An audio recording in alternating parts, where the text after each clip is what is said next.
What is this new world going to look like for DEI? I've got a ton of thoughts and several suggestions. Here we go. All right, so let me talk to who I'm talking to. So I want to be really clear. This video is really for DEI folks who do this work inside of companies. Like, you're inside of a company that is still doing this work November 26, 2024. If that's you, that's who I'm talking to.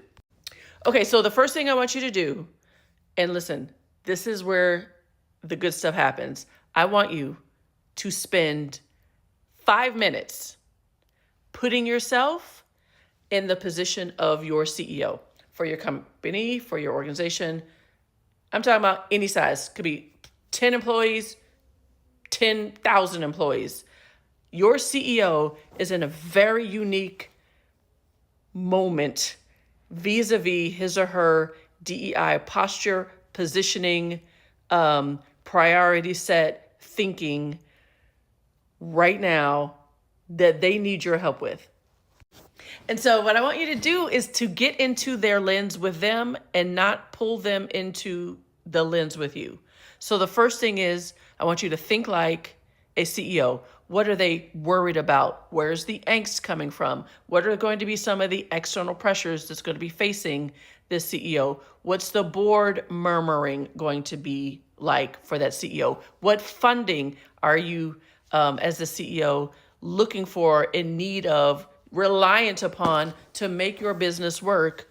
How are you aligned, integrated in, and kind of focused around anything coming from the federal government? What does that nexus look like? And so what must be on the heart and mind of the CEO vis-a-vis this doctrine right now? I need you to think about that first. The next thing I want you to think about, and this is specifically for you, remind yourself that it was never about the letters to begin with.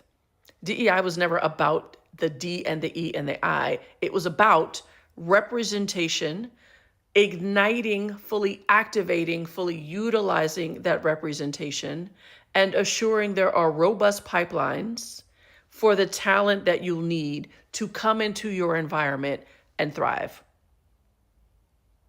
As a matter of practice and doctrine, that's not really changed. And so don't get caught up in the letters of it. Don't get caught up in falling on your sword and, dying on the hill of defending and protecting the letters, because it was never about the letters to begin with. All right, so if we're on the same page and y'all still with me, let me give you some ideas and some tips that I would do if you were my client. Just to make sure you know who I am talking to you, my name is Nikki Lanier, and I'm the CEO of Harper Slade. We are an advisory firm that helps organizations cultivate environments where all talent can thrive, and we have a special focus, super duper focus, on multiculturalism environments, realizing that the employees that you're going to be courting and the people you're going to be selling your goods and products to are ever more blacker and browner, and they're coming from communities that most employers know little about, and we help you close those gaps. Here we go. The first thing I want you to do is rename your department. So if DEI is in it, just go ahead and take it out. Go ahead and take it out. Some suggestions could include culture and engagement department, or culture and integration, strategic workforce alignment group, inclusive engagement team, anything like kind of along those lines, I think would be good for you to rename your department, still keeping those principles in place, but the D and the E and the I of it, we just lost that battle. Let's move on. My second piece of advice, take your DEI policies and strategies and tactics, all of them as they are, whatever they are. I'm assuming they've all been sanctioned, supported by your executive team and your board and your leaders, assuming that it's running okay.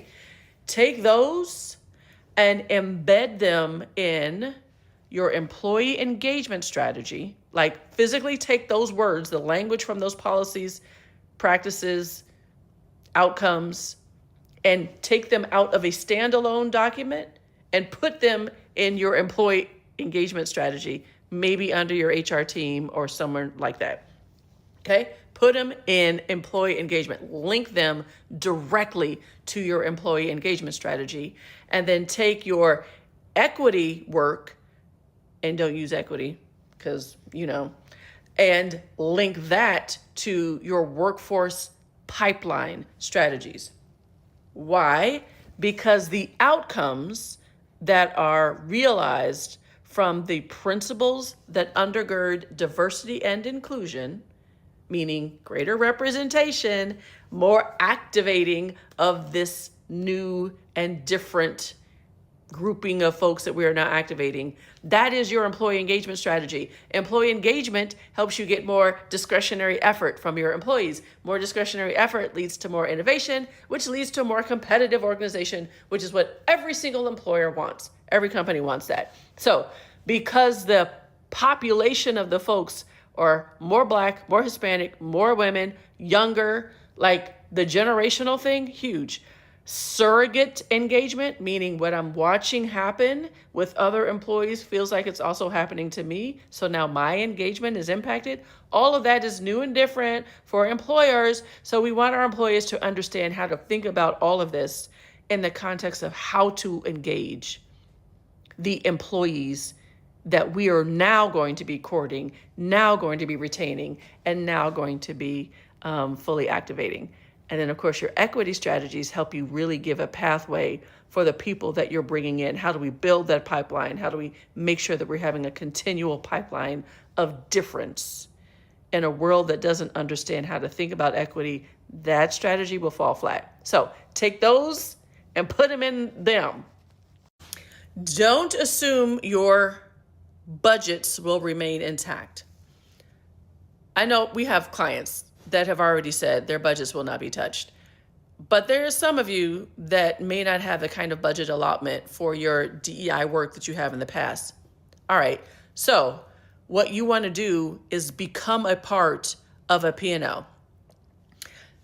Usually where there is always money sitting around in ways that it may not be for DEI, if you could find your way inside of the HR kind of budgetary line item, your learning and development, i.e. professional development, and of course your operations, like even a shared services model where maybe your DEI folks become deployed as a part of the businesses, servicing those businesses in the operations. So your budget lines come from P&L that's less volatile and more established.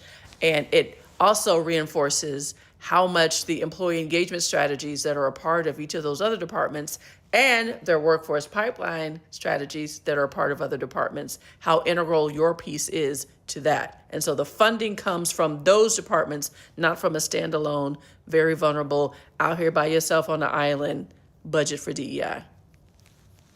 Last thing I want to say, and this is a little bizarre, I want you to start thinking about reframing your mind to the principles of DEI, not as the what, but as your how.